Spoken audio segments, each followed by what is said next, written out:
আমি মানিব পাৰোঁ কিবা হয় কিন্তু এনেকুৱা চাডেন নভবা নিচিন্তা আমাক অত্যন্ত ব্যথিত কৰি পেলাইছে।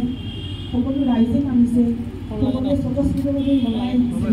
হয়তো যেতিয়া আজি বিভাসকল যেতিয়া বিশেষত্ব নষ্টবোৰ যেতিয়া আহি পাব তেতিয়া হয়তো আমাৰ কেনেকুৱা এটা অৱস্থা হ'ব সেইটো অত্যন্ত চিন্তনীয়। গতিকে মই বিজুলীৰ পৰাই এটা ৰাইজৰ প্ৰতিও এটা আহ্বান জনাইছোঁ যাতে কোনো কাৰণতে বেছি আৱেগিক হৈ পেলাই তাতে কোনো কাৰণত যাতে ষ্টাম্পেড বা এনেকুৱা ধৰণৰ যাতে চিটুৱেশ্যনৰ সৃষ্টি নহয়। যিহেতু হয়তো আমাৰ শ্ৰদ্ধাৰ মুখ্যমন্ত্ৰী ডাঙৰীয়াই তাৰ কাৰণে যথেষ্টখিনি ব্যৱস্থা অলৰেডি লৈছে, কিন্তু তথাপিও আমি জনসাধাৰণ অকণমান সতৰ্ক হ'ব লাগিব যাতে ষ্টাম্পেড বা এনেকুৱা ধৰণৰ চিটুৱেশ্যনৰ যাতে সৃষ্টি নহয়। সেইটো ওচৰৰ ওচৰত আৰু এটা প্ৰাৰ্থনা জনাইছোঁ। জুবিন দা অনন্ত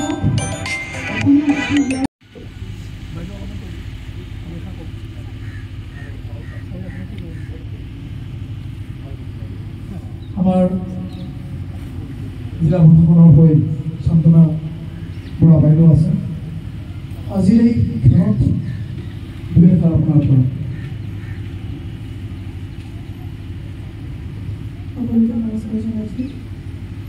অত্যন্ত দুখৰ বিষয় এটা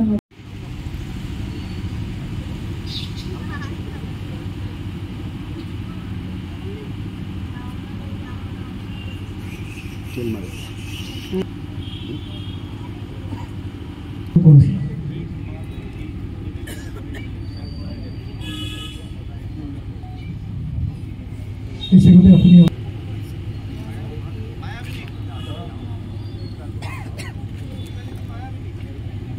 দুজনে এটা এটা পোষ্ট লাহে লাহে দি আছে,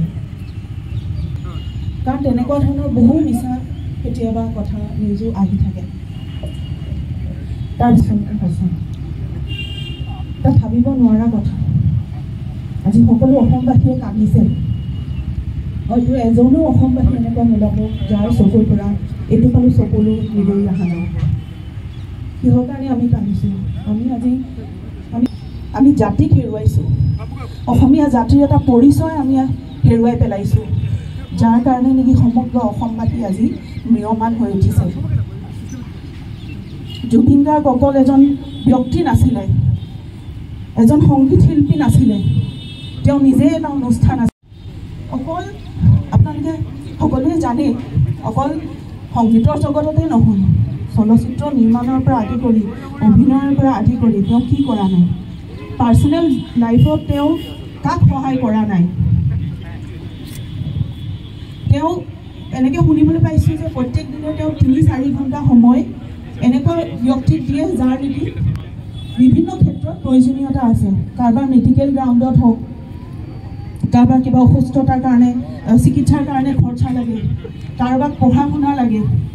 আমি হিমা দাসক জানা কেতিয়াৰ পৰা জানিছিলোঁ, যেতিয়া এটা এৱাৰ্ড পাইছে তেতিয়াৰ পৰা আমি জানিছিলোঁ, কিন্তু জুবিন গাৰ্গে আগৰ পৰা তেওঁক ছাপোৰ্ট কৰি আছে। তেনেকুৱা বহুত মানুহ আছে যাক নেকি তেওঁ